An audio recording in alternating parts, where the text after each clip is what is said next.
بخت، نصیب، مقدر۔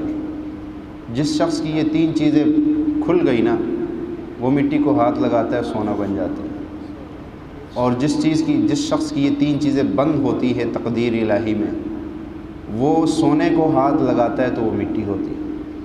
اکثر لوگوں کو آپ نے دیکھا کہ ہم کام شروع کرتے ہیں، اچھا کام ہوتا ہے، لیکن جب ہم شروع کرتے ہیں تو اس میں جو ہم نے سوچا ہوتا وہ ہوتا ہی نہیں، اس کے الٹ ہو جاتا ہے۔ فلاں کر رہے وہ کامیاب ہے، میں کرتا ہوں تو ناکام ہو جاتا ہوں۔ ایک بندہ مجھے کہنے لگا کہ میں کسی کی موٹر سائیکل لے کے چلاؤں تو کوئی مسئلہ نہیں ہوتا، لیکن اگر اپنی لوں تو وہ خراب ہو جاتی ہے، اس پہ اتنے پیسے مجھے لگانے پڑتے کہ الٹا پھر مجھے جو ہے وہ بیچنا پڑتا ہے مجبوراً۔ کئی موٹر سائیکلیں تبدیل کر لی، اب چھوڑ دی موٹر سائیکل لینا، اب موٹر سائیکل لینا ہی چھوڑ دی کہ لیتا ہوں تو الٹا گلے پڑ جاتی ہے۔ یہ کیا ہے؟ میں کوئی چیز لیتا ہوں، وہ چیز راست ہی نہیں آتی، وہی چیز دوسرا بندہ لے کے جائے گا، اس کو راست بھی آ جائے گی، اس کو فائدہ بھی ہو جائے گا۔ تو معلوم ہوا چیز میں نقص نہیں ہے، نقص بندے کے بخت، نصیب اور مقدر میں ہے۔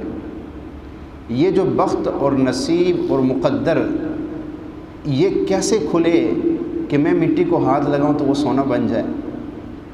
جس شخص کی یہ تین چیزیں کھل جاتی ہیں نا، وہ دنیا کا بادشاہ ہو جاتا ہے۔ یہ تین چیزیں جس شخص کی کھل جائے وہ دنیا کا کیا ہو جاتا ہے؟ بادشاہ ہو جاتا ہے۔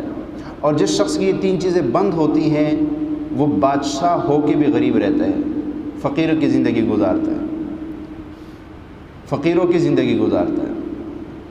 آج یہ تین چیزیں اس کے طرف لوگوں کی توجہ نہیں جاتی ہے، لوگ ظاہری اسباب کو دیکھتے ہیں، یوں ہو گیا تو ایسا ہوا، یوں ہوا تو ایسا ہوا، یوں نہ ہوتا تو ایسا نہ ہوتا۔ وہ اندیکھی قوتیں، وہ اندیکھی نظام جو اس کی زندگی کے ساتھ جڑا ہوا ہے، اس کی طرف توجہ نہیں جاتی۔ زندگی کے ساتھ ایک انوکھا نظام جڑا ہوا ہے، ہماری زندگی کے ساتھ ایک غیبی نظام جڑا ہوا ہے۔ جیسے ہمارے موبائل کے ساتھ ایک اندیکھا نظام جڑا ہوتا ہے، ہم موبائل کھولتے ہیں تو کہتا ہو سگنل نہیں آ رہے۔ اب کوئی پوچھے آپ کا موبائل کے ساتھ اس سگنل کو کیسے پتہ چلا، آپ نے کہاں دیکھ لیا؟ جی بس موبائل میں ایک نشان آتا ہے، وہ نشان جب نہ ہو تو ہم کہتے ہیں سگنل نہیں آ رہا، یہاں ٹاور نہیں لگا ہوا ہے۔ اس ٹاور سے سگنلوں کو نکلتے ہوئے آج تک کسی نے نہیں دیکھا۔ کسی نے یہ نہیں دیکھا کہ میرے موبائل سے لے کے ٹاور تک کیا چل رہا ہے، ایک غیبی نظام ہے، بس دیکھ لیا، مان لیا، آ رہا ہے تو آ رہا ہے، نہیں آ رہا ہے تو کہتا نہیں آ رہا۔ جس طرح ہمارے موبائل کے ساتھ ایک انوکھا نظام جڑا ہوا ہے، ایک غیبی نظام جڑا ہوا ہے کہ ہم سگنل آتے ہیں تو ہم کال بھی کر سکتے ہیں، سگنل آتے ہیں تو ہم موبائل سے ہر وہ فائدہ لے سکتے ہیں جس کے لیے وہ ایجاد ہوا ہے۔ لیکن اگر سگنل ہی نہ آئے، اگر سگنل ہی نہ آئے، آپ کے پاس اعلیٰ ترین موبائل ہو، مہنگا ترین موبائل ہو، فضول ہے، کسی کام کا نہیں۔ ایک بندے کے پاس دولت ہی دولت ہے، پیسہ ہی پیسہ ہے، لیکن بخت، نصیب اور مقدر کے سگنل اس کو نہیں مل رہے، تو وہ سب کچھ کے ہوتے ہوئے پریشان ہوگا، سب کچھ کے ہوتے ہوئے وہ زندگی سے تنگ ہوگا، سب کچھ کے ہوتے ہوئے وہ خودکشی کا سوچ رہا ہوگا۔ اور ایک بندہ ایسا ہے جس کے پاس کچھ بھی نہیں ہے، دولت نہیں ہے، لیکن جو غیبی نظام کے سگنل ہے، بخت، نصیب، مقدر، اللہ کہتا ہے کھول دو اس کا، وہ تھوڑے میں بھی خوش ہوتا ہے، وہ زندگی انجوائے کر رہا ہوتا ہے، وہ زندگی کے جو ہے نظام سے لطف اندوز ہو رہا ہوتا ہے۔ کیوں؟ فرق کیا ہے؟ اس کے سگنل آ رہے ہیں اور اس کے نہیں آ رہے۔ یہ دولت کے ہوتے ہوئے بھی پریشان ہے، جیسے مہنگا ترین موبائل ہے لیکن سگنل ہی نہیں آ رہے۔ تو مہنگے موبائل کا میں نے کیا کرنا ہے؟ وہ تو جیب میں ایک فضول، ایک بوجھ بن کے میرے جیب میں پڑا ہوا ہے۔ لیکن اگر ایک چھوٹا سا موبائل ہے میرے پاس جس کی کوئی ویلیو نہیں ہے اور اس کے سگنل آ رہے ہیں، تو میرا وہ موبائل اس لاکھوں آئی فون سے 1000 درجے بہتر ہے کہ نہیں؟ وہ لاکھوں کا آئی فون رکھنے والا بھی کہے گا یار یہ چھوٹا سا مجھے دے دو، یہ لے لو، جبکہ میں کہوں گا یہ اس کا میں کیا کروں، یہ تو کھلونا ہے، کیوں اس میں سگنل نہیں آ رہے؟ یہی مثال آج جو ہے ہماری زندگی کا ہے کہ جس کے یہ تین چیزیں کھل جائے نا، بخت، نصیب، مقدر، جس کے یہ کھل جاتے ہیں سمجھو اس کو سگنل ملنا شروع ہو گئے، اور جس کو سگنل ملنا شروع ہو جاتے ہیں اس کی بات بھی ہو جاتی ہے، وہ سب کچھ دیکھ لیتا ہے۔ وہ جو کچھ دیکھنا چاہے وہ ایک بٹن کو کلک کرتا ہے، دنیا کے ہر کونے کو، ہر چیز کو دیکھ لیتے ہیں۔ لیکن جس کے سگنل ہی نہیں آ رہا، آج ہم سب کے روحانی موبائل خراب ہو چکے، ہم سب کے روحانی سسٹم بالکل فیل ہو چکا ہے، ہمارے سگنل نہیں آ رہے۔ ہمارا اپنا گھر ہے پر ہم پریشان ہیں، ہمارا اپنا کاروبار ہے پر ہم پریشان ہیں، ہمارے پاس پیسہ ہے پر ہم پریشان ہیں۔ وجہ کیا ہے؟ کبھی سوچا اس نظام کو؟ ایک بندے کے موبائل میں سگنل نہیں آ رہے اور وہ پریشان ہے، اسے یہ پتہ نہیں ہے کہ یہ کام سارا سگنل نہیں کرنا ہے، وہ کبھی اس موبائل والے کے پاس جائے، کبھی اس کے پاس جائے، کبھی اس کے پاس جائے۔ میرا موبائل، میری بات نہیں ہوتی، میں فون نمبر میں لاتا ہوں، نمبر نہیں ملتا ہے، مجھے کال نہیں آتی، اس کا کوئی کرو، کوئی نظام ٹھیک کرو۔ ہر موبائل والا یہی کہے گا یہ میری بس کی بات نہیں ہے، سگنل میں نہیں لا سکتا ہوں۔ ہاں، یہ بھی اللہ نے ایک عجیب نقطہ کھول دیا کہ سگنل یہ کوئی موبائل والا نہیں لا سکتا ہے۔ کسی بھی موبائل والے کے پاس آپ چلے جاؤ کہ میرے موبائل میں سگنل نہیں آ رہے، اگر خرابی اوپر سے ہوئی تو وہ بے بس ہو جائے گا، اگر خرابی موبائل میں ہوئی تو کوئی نہ کوئی حل نکل آئے گا، لیکن جب خرابی اوپر سے ہو تو وہ بھی ہاتھ جوڑ کے بیٹھ جائے گا کہ میں اس کا کوئی حل نہیں نکال سکتا۔ ہمارے ایسے ہی آج روحانی سگنل بند ہو چکے ہیں، ہمارے بخت، ہمارے نصیب، ہمارے مقدر بند ہو چکے ہیں۔ مجھے یہ بتاؤ، حدیث شریف کا مفہوم بتا رہا ہوں کہ جو بندہ صبح کی نماز نہیں پڑھتا اور سویا رہتا ہے، جب سورج نکل آتا ہے تو فرمایا، حدیث اپنا فتویٰ نہیں ہے، حدیث کے الفاظ ہے کہ شیطان اس کے کان میں پیشاب کر کے چلا جاتا ہے۔ اب جس کے کان میں شیطان کا پیشاب چلا جائے اس کا اندر کا روحانی نظام ٹھیک رہ سکتا ہے؟ موبائل میں پانی ڈال لو، موبائل چل سکتا ہے؟ نہیں چل سکتا ہے۔ تمہارے موبائل میں شیطان نے پانی ڈال دیا، روحانی نظام سارا خراب ہو گیا۔ اب کہتا ہے یار اتنا کماتا ہوں پتہ ہی نہیں چلتا کہاں جا رہا ہے، وہ کہاں جائے گا؟ تمہارا روحانی نظام تو سارا خراب ہو چکا ہے۔ کاش کبھی مسلمان اپنی روحانی نظام کو ٹھیک کرنے کے لیے اپنے گھروں کو چھوڑتے تھے، اپنی بیوی بچوں کو چھوڑتے تھے اور کسی اللہ والے کی تلاش میں ہوتے تھے، کوئی ایسا بندہ ملے جو اللہ اللہ کرنے والا ہو اور میرا روحانی نظام ٹھیک ہو جائے۔ ایک کتاب میں پڑھ رہا تھا، اس میں لکھا ہوتا پر اسرار قوت روحانی کشف اور پر اسرار قوتوں کا حصول۔ ایسی اندیکھی قوتیں ہمارے ملک، ہمارے معاشرے میں، ہماری اس دنیا میں ہیں جو ہمیں نظر نہیں آتی، لیکن ان طاقتوں کا ہماری زندگی کے ساتھ بڑا عمل دخل ہے، ہماری زندگی کے کامیابی اور ناکامی میں اس کا بہت بڑا دخل ہے۔ اب دیکھو نا، ایک شخص آیا، غریب تھا، اس نے آ کے کہا یا رسول اللہ میرے گھر میں کھانے کو کچھ نہیں ہے۔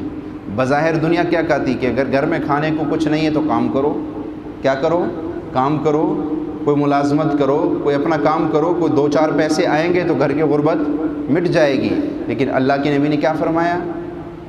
تو وہ تسبیح بھول گیا، سبحان اللہ و بحمدہ سبحان اللہ العظیم استغفر اللہ، کہ اس تسبیح کو تو کیوں نہیں پڑھتا؟ وہ صحابی واپس گیا، اسی تسبیح کو پڑھنا شروع کیا اور واپس آ کے کہنے لگا یا رسول اللہ نے اتنا عطا کر دیا کہ اب پڑوسیوں کو دے رہا ہوں۔ اب سوچنے کی بات ہے، زبان کو ہلانے سے رزق کا کیا تعلق ہے؟ زبان ہی ہل رہے نا، سبحان اللہ و بحمدہ سبحان اللہ العظیم استغفر اللہ، اور رزق کا نظام ہوتا جا رہا ہے۔ یہ غیبی نظام ہے جو چلنا شروع ہو جاتا ہے۔ وہ جو اب اس کے بخت اور نصیب اور مقدر بند تھے ان کو کھولنے کے لیے اللہ کے نبی نے فرمایا پڑھ اس کو۔ جب اس صحابی نے اس کلمے کو، اس وظیفے کو پڑھنا شروع کیا تو وہ غیبی نظام ایٹومیٹک خود بخود کھلنا شروع ہو گیا، اور جب وہ کھلا تو پھر رزق ہی رزق، پھر برکت ہی برکت، پھر اتنا آیا کہ پھر لوگوں کو دیتا پھر رہا ہے۔ ہم نے کیوں نہیں سوچا کہ آج اگر ہمارا رزق بند ہو چکا ہے، آج اگر ہمارے گھر بیماریوں سے، پریشانیوں سے، مسائل کی آماجگاہ بن چکی ہے، تو اس کی کوئی اور وجہ بھی ہو سکتی ہے، کوئی اندیکھی قوت بھی ہو سکتی ہے جس نے یہ سارا نظام خراب کیا ہو۔ اللہ کے نبی پاک صلی اللہ علیہ وسلم دیکھے فرمایا جو نبی ہوتا ہے نا وہ امت کا نبض شناس ہوتا ہے۔ جیسے ایک حکیم نبض پہ انگلی رکھتے ہی کہہ دے گا آپ کو فلاں بیماری ہے، ایسی ہی نبی جو ہوتا ہے وہ امت کے نبضوں کو جانتا ہے۔ اللہ کے نبی صلی اللہ علیہ وسلم نے آج سے 1400 سال پہلے وہ باتیں ہمیں بتلا لی جو ابھی تک واقع نہیں ہوئی لیکن ہوگی۔ اللہ کے نبی نے بتا دیے یہ ہوگا، یہ ہوگا، میری امت کے ساتھ یہ ہوگا، یہ ہوگا، وہ ساری باتیں اللہ کے نبی پاک صلی اللہ علیہ وسلم نے بتا دیے۔ قیامت کب آئے گی، قیامت کی علامات کیا ہے، قیامت کیسی ہوگی، قرب قیامت کے دور میرے امتیوں کا حال کیا ہوگا، یہ ساری باتیں اللہ کے نبی صلی اللہ علیہ وسلم بتا کے چلے گئے۔ کیوں؟ امت کے نبض شناس تھے۔ لیکن اللہ کے نبی صلی اللہ علیہ وسلم نے ہمیں ایک روحانی نظام بھی دیا۔ ہمارے بخت اور نصیب اور مقدر کو کھولنے کے لیے اللہ کے نبی نے ہمیں ایک نظام دے کے گئے کہ میرے امتیوں اگر تم میرے ان باتوں کو اپنے سینے سے لگا لو گے، کبھی تمہارا بخت، کبھی تمہارا نصیب، کبھی تمہارا مقدر بند نہیں ہوگا، اور وہ مسنون اعمال ہے۔ اللہ کے نبی صلی اللہ علیہ وسلم ان طاقتوں کو، ان قوتوں کو، اس نظام کو دیکھ رہے تھے جو ہمیں نظر نہیں آتا، جو ہمیں نظر نہیں آتا۔ اللہ کے نبی پاک صلی اللہ علیہ وسلم ان تمام چیزوں کو دیکھ دیکھ کے ہمیں بتاتے جا رہے۔ اچھا میری امتی جب تو بیت الخلاء جائے تو پڑھ بسم اللہ اللہم انی اعوذ بک من الخبث والخبائث۔ جانا بیت الخلاء ہے، اپنی ضرورت پورا کرنی ہے، لیکن یا رسول اللہ دعا کا کیا مقصد؟ یہاں پہ چلو مسجد میں آئے تو دعا سمجھ میں آتی ہے، لیکن واش روم میں جانے سے دعا کا کیا تعلق ہے؟ واش روم میں تو زبانی ذکر بھی منع ہے کہ زبان سے آپ ذکر نہیں کر سکتے ہو، لیکن اللہ کے نبی ہمیں دعا بتا رہے ہیں۔ کیوں؟ اللہ کے نبی کو وہ مخلوق نظر آ رہی تھی جو مجھے اور آپ کو نظر نہیں آتی، جو ہمارا غیبی نظام، جو ہمارے بخت کو، ہمارے نصیب کو، ہمارے مقدر کو بند کر سکتے ہیں، ہمارے رزق میں دخل اندازی کر سکتے ہیں، ہمارے معاملات میں دخل اندازی کر سکتے ہیں۔ اللہ کے نبی صلی اللہ علیہ وسلم نے ہمیں اللہ کے نبی صلی اللہ علیہ وسلم نے ہمیں ان مخلوق سے بچانے کے لیے کہ وہ مخلوق تمہاری زندگی میں تمہیں تنگ نہ کرے، تمہاری زندگی میں کوئی پریشانی پیدا نہ کرے، تمہاری زندگی میں کوئی رکاوٹ کھڑی نہ کرے، اس کے لیے تم اس دعا کو اپنے ساتھ لگا لو۔ گھر میں داخل ہو تو اللہ کے نبی نے فرمایا سلام کر کے داخل ہو کہ ایک ایسی قوت، ایک ایسا نظام، ایک ایسی مخلوق میں دیکھ رہا ہوں جو تمہارے ساتھ چلتی ہے، اور جب تم گھر میں داخل ہوتے ہو اور تم سلام نہیں کرتے ہو، تم کوئی دعا پڑھ کے داخل نہیں ہوتے ہو، وہ مخلوق تمہارے ساتھ تمہارے گھر میں داخل ہو کے کہتی ہے، دوسروں کو بلاتی ہے، آؤ آؤ آج اس گھر میں کھانا بھی ملے گا، آج اس گھر میں پینا بھی ملے گا، آج رات اسی گھر میں گزاریں گے۔ اب مجھے بتاؤ وہ شیطانی مخلوق جب تمہارے ساتھ تمہارے گھروں میں داخل ہوتی ہے تو وہ بیماریاں نہیں پھیلائیں گی؟ وہ شیطانیاں نہیں، شیطان کا کام ہی وہ کام، شیطان نے کام ہی وہ کرنا ہے جس سے انسان پریشان ہوگا، جس سے انسان پریشان ہوگا۔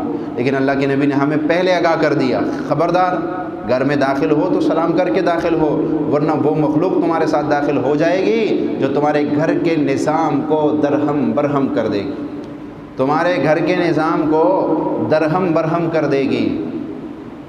لہٰذا گھر میں داخل ہو تو سلام۔ اچھا گھر سے نکلنا ہے، کہیں دور جانا ہے، فرمایا پڑھ بسم اللہ توکلت علی اللہ، پڑھ سبحان الذی سخر لنا ھذا وما کنا لہ مقرنین۔ یہ دعائیں ہمیں بتائی۔ سفر پہ جانا ہے، دعاؤں کا کیا مطلب؟ نہیں، فرمایا وہ مخلوق میں دیکھ رہا ہوں جو تمہارے سفر میں تمہارے لیے مشکلات پیدا کر سکتی ہے، ایسا ایک نظام ہے جو تمہارے سفر کو تمہارے لیے مشکل بنا سکتا ہے. تم یہ دعا پڑھ کے جاؤ گے تو تم جب کہو گے بسم اللہ توکلت علی اللہ، تو ایک غیبی آواز آئے گی جس کو تم سنو گے نہیں، لیکن اللہ کے نبی بتا گئے کہ وہ اس نظام سے ایک آواز آئے گی، تمہاری کفایت کر دی گئی، تمہاری حمایت کر دی گئی، تمہیں اب کوئی نقصان نہیں ہوگا، تم اپنے گھر واپس خیر و عافیت سے پہنچ جاؤ گے. کتنا خیر ہوا ہے، کبھی اللہ کے نبی کتنا امت کا خیر ہوا ہے کہ ہمیں قدم قدم پہ وہ چیزیں بتا دیے جس کی طرف ہمارا کبھی ذہن بھی نہیں گیا. ایک صحابی آئے اللہ کے نبی پاک صلی اللہ علیہ وسلم، یا رسول اللہ میں سفر جب بھی میں سفر کرتا ہوں تو میں سب سے زیادہ مشکل میں ہوتا ہوں. سفر میں سب سے زیادہ مشکلات سفر میں میرے ساتھ ہوتی ہے، باوجود اس کے کہ میرے پاس مال بھی ہوتا ہے. سفر کے جو ظاہری اسباب ہے وہ سارے میرے پاس ہوتے ہیں. آج کے دور کے بعد لگا لو کہ اعلیٰ گاڑی میرے پاس ہوتی ہے، اپنی سواری میرے پاس ہوتی ہے، بینک بیلنس میرے جیب میں ہوتا ہے، اس کے باوجود بھی میرا سفر بڑا تنگی سے گزرتا ہے. اب اس کا جواب کیا ہونا چاہیے؟ اب اس کا جواب کیا ہونا چاہیے؟ اگر ہمارے پاس ہوتا ہم کہتے سفر نہ کیا کر، یہ احتیاط کر، وہ احتیاط کر، یہ کر، وہ کر، یہ کر، وہ کر. اللہ کے نبی صلی اللہ علیہ وسلم نے ایک دم دیکھا کہ اس کا تو روحانی بخت بند ہوا پڑا ہوا ہے. ایک جو روحانی نظام جو سفر کے ساتھ متعلق ہے، جس نے اس کے سفر کو تقویت دینی ہے، جس نے اس کے سفر کو کامیاب بنانا ہے، وہ نظام ہی بند ہوا پڑا ہوا ہے. تو اللہ کے نبی نے کیا فرمایا؟ اچھا جب تو آئندہ سفر کیا کر تو آخری 5 صورتیں 6 بسم اللہ والا عمل کیا کر. آخری 5 صورتیں 6 بسم اللہ والا عمل کیا کر کہ تو پڑھ بسم اللہ الرحمن الرحیم قل یا ایھا الکافرون، بسم اللہ الرحمن الرحیم اذا جاء نصر اللہ، بسم اللہ الرحمن الرحیم قل هو اللہ احد، بسم اللہ الرحمن الرحیم قل اعوذ برب الفلق، بسم اللہ الرحمن الرحیم قل اعوذ برب الناس. جب صورت مکمل ہو جائے آخر میں ایک دفعہ پھر بسم اللہ کہیں. تو اب یہ 5 صورتیں اور 6 بسم اللہ ہو گئی. فرمایا تو آئندہ سفر میں جا تو اس کو پڑھ. وہ صحابی کہتے ہیں اس کے بعد میں جب بھی سفر پہ گیا سب سے آرام دہ سفر میرا ہوتا تھا، سب سے آرام دہ سفر. کوئی اسباب میں رد و بدل نہیں کیا، کوئی سامان میں رد و بدل نہیں کیا، کوئی سواری میں رد و بدل نہیں کیا، صرف کیا کیا؟ روحانی نظام کو تبدیل کیا، جس کو آج ہم مانتے نہیں ہیں، جس کو آج ہم سمجھتے نہیں ہیں، جس پہ آج ہم اعتراض کرتے ہیں، جس پہ آج ہم اعتراض کرتے ہیں، اس نظام کو اللہ کے نبی نے تبدیل کر دیا. اس کا سفر ٹھیک ٹھاک ہو گیا. الحمدللہ جب سے یہ جو 5 صورتیں 6 بسم اللہ والا عمل ہے نا، یہ میں روزانہ صبح 3 مرتبہ پڑھتا ہوں اور کہتا ہوں مولا آج کا جو زندگی کے آج کا دن کا جو سفر ہے اس کو سکون والا بنا دے. یہ ہم ایک تو وہ سفر ہے نا، میں کراچی جا رہا ہوں، میں پشاور جا رہا ہوں، میں مانسہرہ جا رہا ہوں، ایک وہ سفر ہے. ایک دنیا میں ہم آئے تو دنیا میں بھی ہم مسافر ہیں، دنیا میں بھی ہم مسافر ہیں. تو ہماری یہ زندگی، یہ 60 سالہ سفر، یہ دنیا کی گاڑی میں ہم بیٹھے ہوئے، کسی ٹائم پہ آ کے ہمیں ملک الموت اتار دے گا کہ تمہارا اسٹاپ آ گیا، اترو یہاں سے. موت کے نام پہ اتر جائیں گے، موت کے نام پہ ہمیں کسی وقت بھی اتارا جا سکتا ہے. تو پھر یہ 60-70 سالہ سفر، یہ اس سفر کو آسان بنانے کے لیے کیوں نہ ہم اس عمل کو آج کے بعد اختیار کر لیں کہ ہمارا یہ سفر بھی بہترین گزرے. اور اس عمل سے کیا ہوگا؟ ہمارا بخت کھل جائے گا، ہمارا نصیب کھل جائے گا، ہمارا مقدر کھل جائے گا. اور جب نصیب اور بخت اور مقدر بند ہو جاتا ہے نا، پھر دولت کے ہوتے ہوئے بھی کچھ نہیں ملتا. پھر جب بند ہوتا ہے پھر ایسا نظام چلتا ہے کہ انسان ایک دم فقیری میں آ جاتا ہے. ایک اللہ والے فرمانے لگے کہ میں ایک ایسے بادشاہ تھا، اس کے مقبرے پہ گیا، اس کے پاس اتنی زمین تھی کہ اس زمین پہ اگر گھوڑے پہ بیٹھ کے چلا جائے تو کئی مہینے سے وہ زمین ختم نہیں ہوگی. اتنے دولت کا مالک کے بارے میں آپ کبھی یہ سوچ سکتے ہو کہ اس کی نسلیں غریب ہو جائیں گی؟ یہ اتنی دولت ختم کیسی ہوگی؟ لیکن رب جب کرنے پہ آتا ہے تو ایک لمحہ بھی نہیں لگاتا ہے. وہ فرمایا کہ اس مقبرے کو بھی میں دیکھ رہا تھا اور ایک طرف اس کے بیٹے کو بھی دیکھ رہا تھا، اس بادشاہ کے بیٹے کو دیکھ رہا تھا کہ اس کا بیٹا اس بادشاہ کے ملازم کی یہاں ملازم ہے۔ بادشاہ کا جو ملازم تھا اس کو بخت لگ گئے، اس کے نصیب کھل گئے، اس کے مقدر کھل گئے، اور بادشاہ کے نصیب اور بخت اور مقدر بند ہو گئے۔ جب وہ بند ہوئے تو پھر بادشاہ کا بیٹا ملازم بن گیا، کس کے پاس؟ بادشاہ کے ملازم کے پاس۔ وَتِلْكَ الْأَيَّامُ نُدَاوِلُهَا بَيْنَ النَّاسِ، یہ دن بدلتے رہتے ہیں لوگوں میں، کوئی بادشاہ بنتا ہے، کوئی فقیر ہوتا ہے، کبھی فقیر کو بادشاہ، کبھی بادشاہ کو فقیر بنا دیتے ہیں۔ وَتِلْكَ الْأَيَّامُ نُدَاوِلُهَا بَيْنَ النَّاسِ۔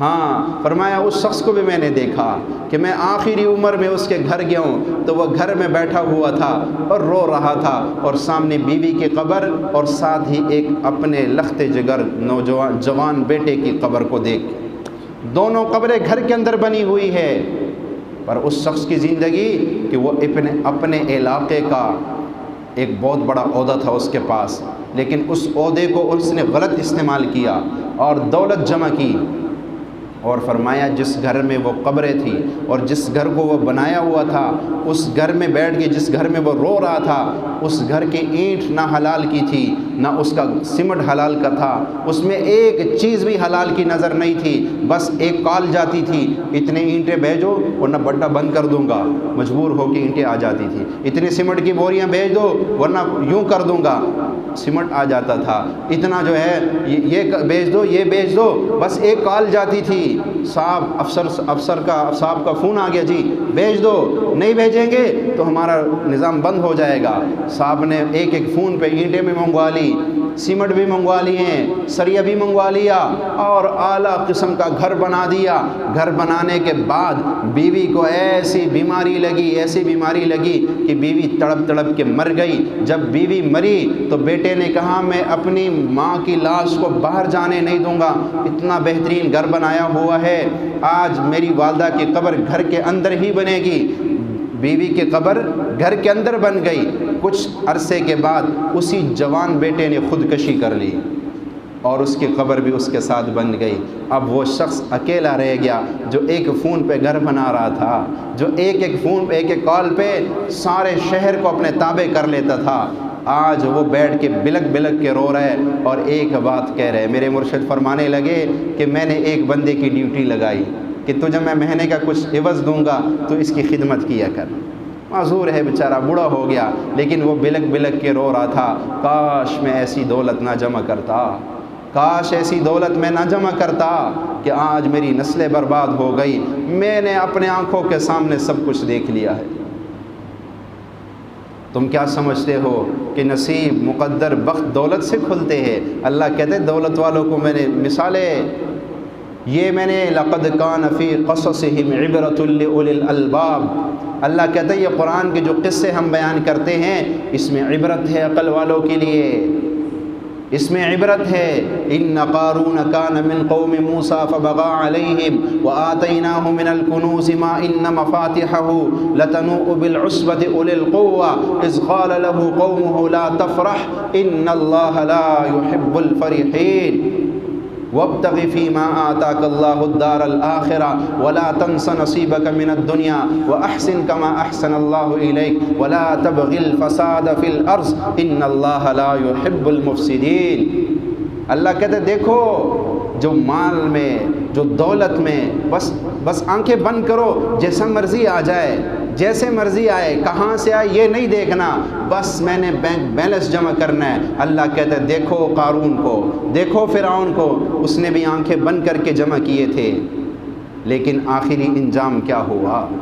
آخری انجام کیا ہوا کہ جو اس کو دیکھ کر، جو قارون کو دیکھ کر للچائی نظروں سے دیکھا کرتے تھے کہ اتنی دولت ہمارے پاس بھی ہوتی، تو آخر میں جب انہوں نے قارون کا انجام دیکھا نا تو وہ بھی پکار اٹھے کہ شکر ہے ہمیں یہ دولت نہیں ملی ہے، ورنہ ہمارا بھی یہ انجام ہوتا۔ یہ وہ دولت ہوتی ہے جو بندہ آنکھیں بند کر کے کماتا ہے، یہ وہ دولت ہوتی ہے جس کو صرف فرشی محنت پہ ساری نگاہ ہوتی۔ میں کہتا ہوں محنت کرو دولت کمانے کے لیے، لیکن عرش والی بھی اور فرش والی بھی دونوں کرو۔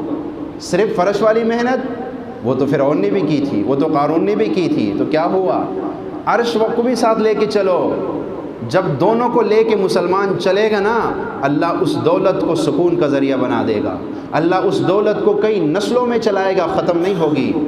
اللہ اس دولت میں ایسی برکت ڈالے گا کہ وہ کئی نسلوں تک چلے گی۔ جس دولت کے کمانے میں انسان فرشی محنت کے ساتھ ساتھ عرشی محنت بھی کرے، پھر اللہ بخت بھی کھولتا ہے، نصیب بھی کھولتا ہے، مقدر بھی کھولتا ہے۔ لیکن آج کے اس موضوع سے ہم یہ سبق حاصل کریں کہ ہم نے 3 چیزیں اپنی کھولنی ہے۔ کون سی 3 چیزیں؟